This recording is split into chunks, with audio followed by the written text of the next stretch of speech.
Rational roots theorem या P बटे Q theorem क्या है और इसकी क्या क्या एप्लीकेशंस हैं, आज की इस वीडियो में इस खास टॉपिक पर डिस्कस होने वाला है। वीडियो को लास्ट तक देखिएगा, वीडियो पसंद आए तो वीडियो को लाइक कर दीजिएगा। चलिएगा बिना वक्त गवाए आज की इस वीडियो को करते हैं शुरू। बच्चों मान लीजिए आपके पास एक फंक्शन दिया हुआ है F X equal to A N X की power N plus A N minus one X की power N minus one plus A N minus two X की power N minus two up to A naught तक, जहां पर आपका A N minus one A N minus two up to A naught ये सभी integers हैं यानी कि पूर्णांक हैं। और सरल शब्दों में बताएं तो ये आपका एक पोलिनोमियल है जिसके जो कोफिशिएंट हैं वो आपके इंटीजर्स हैं, यानी कि ये एक पोलिनोमियल है विद इंटीग्रल कोफिशिएंट। अब इसके जितने भी रेशनल सॉल्यूशन होंगे वो आपके p बटे क्यू की फॉर्म में होंगे। इसके जितने भी रेशनल सॉल्यूशन होंगे वो आपके p बटे क्यू की फॉर्म में होंगे, जहां पर p और q आपके रिलेटिवली प्राइम नंबर्स होंगे, रिलेटिवली प्राइम नंबर्स होंगे। मायने कि p और q का जो आपका HCF निकल के आएगा, हाईएस्ट कॉमन फैक्टर जिसे हम में से भी कहते हैं, ये 1 निकल के आपका आएगा।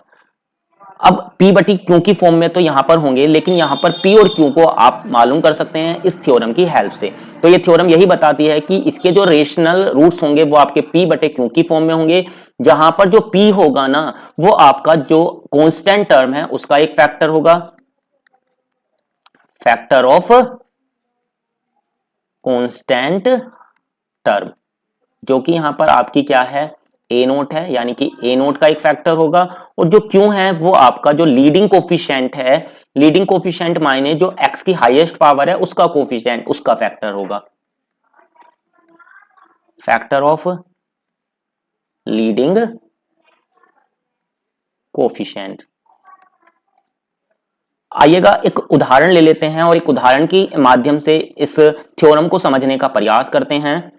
मान लीजिए आपके पास एक इक्वेशन है 2x square plus 5x plus का 3, ये एक आपके पास पोलिनोमियल है विद इंटीग्रल कोफिशिएंट। तो इसके सॉल्यूशन तो हम निकाल सकते हैं, फैक्टर करके भी निकाल सकते हैं, और हम यहाँ पर क्वाड्रेटिक फॉर्मूला उसकी हेल्प से भी इसके जो रूट्स हैं वो फाइंड आउट कर सकते हैं। लेकिन जो ये रेशनल रूट थ्योरम है इसकी सहायता से इसके फैक्टर किस तरीके से फाइंड आउट किए जाएंगे उनको सीख लेते हैं।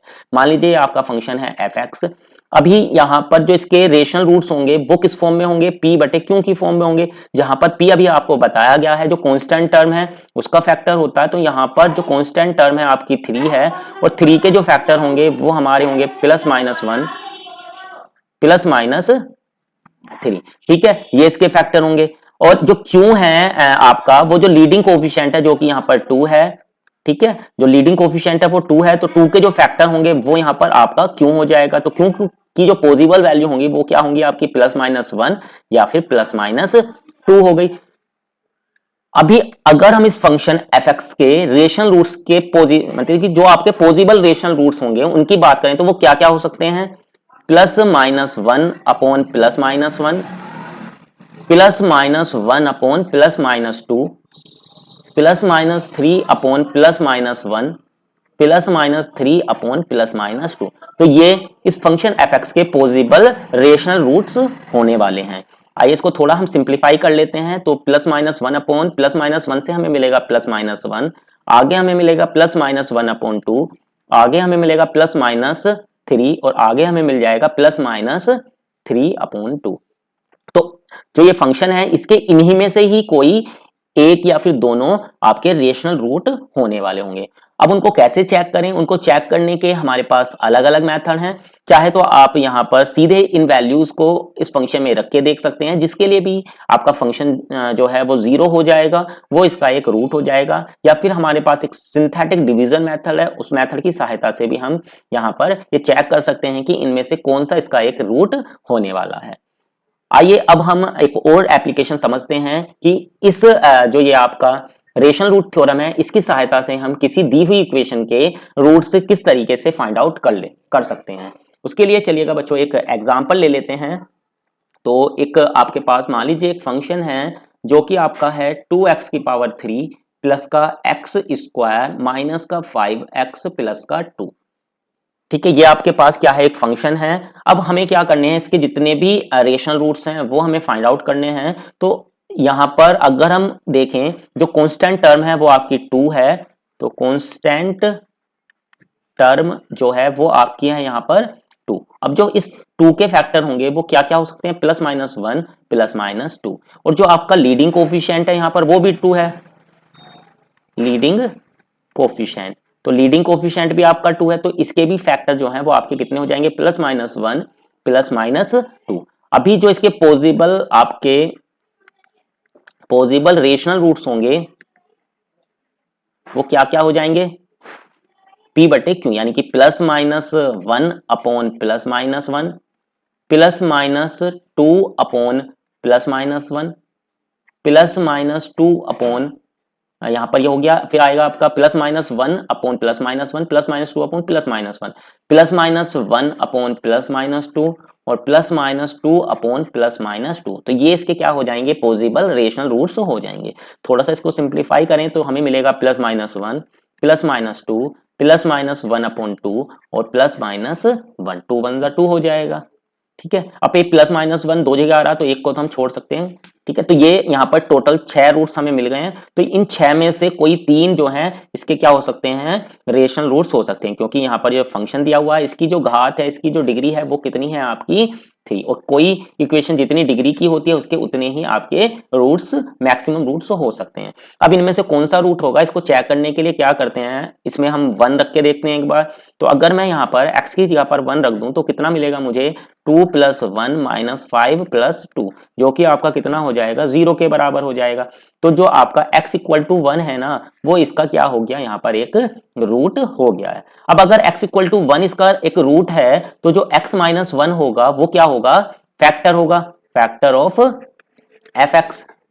अब इसका अगर ये फैक्टर है तो अब हम इसको इससे डिवाइड लगा देंगे, या तो डिवाइड लगा सकते हैं या फिर सिंथेटिक डिवीजन मेथड का यूज कर सकते हैं। चलेगा, हम सिंथेटिक डिवीजन मेथड से इसको सोल्व कर लेते हैं। तो सबसे पहले जो कोफिशिएंट है इनके उनको हम एक लाइन में लिख लेंगे, 2 1 -5 2 1 -5, और जो आपकी लास्ट टर्म थी वो कितनी थी, 2 थी।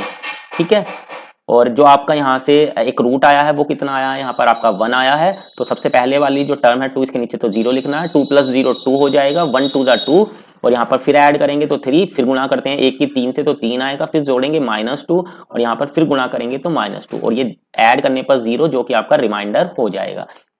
ठीक है, तो जो डिवाइड कर लेंगे हम तो हमें कितना मिल जाएगा, 2x⁻2 प्लस का 3x माइनस का 2, ये हमको मिल जाएगा यहाँ से। ठीक है, तो जो आपका एक रूट तो हमें मिल गया। अब बाकी के जो 2 रूट होंगे वो इस इक्वेशन के रूट होंगे, तो यहाँ से भी हम सेम प्रोसीजर को फॉलो कर सकते हैं, या फिर यहाँ से हम अब फैक्टर भी कर सकते हैं। ठीक है, गुणा करके हमें 4 लाना, माइनस करके हमें 3 लाना है, तो ये हो जाएगा 4 × 1 = 4। तो यहाँ से इसके फैक्टर हम अब इजीली कर सकते हैं। तो यहाँ से 2x हमारा कॉमन आ गया, तो x प्लस का 2 माइनस का 1 कॉमन आ गया, x प्लस का 2। तो यहाँ से हमें मिल गया x प्लस का 2 और एक हमें मिल जाएगा 2x माइनस का 1। तो यहाँ से हमें x की 2 वैल्यू मिलेंगे, एक -2 और एक मिलेगी 1/2। ठीक है, अगर मैं इनको 0 के बराबर रख दूं तो ये 2 वैल्यूज मिल जाएंगी। तो इस तरीके से जो ये हमारी इक्वेशन दी हुई थी इसके हमें तीनों के तीनों जो रूट्स हैं वो हमें मालूम चल गए हैं। तो बच्चों, आपको ये वीडियो अच्छी लगी होगी और समझ में आ गया होगा कि जो आपकी रेशनल रूट थ्योरम है वो क्या कहती है और इसकी एप्लीकेशन क्या है। इस थ्योरम की सहायता से हम किस तरीके से जो हमारी हाई पावर वाली जो आपकी पॉलिनोमियल्स इक्वेशन है उनको हम किस तरीके से सोल्व कर सकते हैं। तो बच्चों, अगर वीडियो पसंद आई हो तो वीडियो को लाइक कर दीजिए और इस तरीके की नई नई वीडियोस पाने के लिए हमारे चैनल को सब्सक्राइब करना ना भूलें। मुलाकात होगी आपसे अगली वीडियो के साथ एक नई इंफॉर्मेशन के साथ। तब तक के लिए जय हिंद, जय भारत।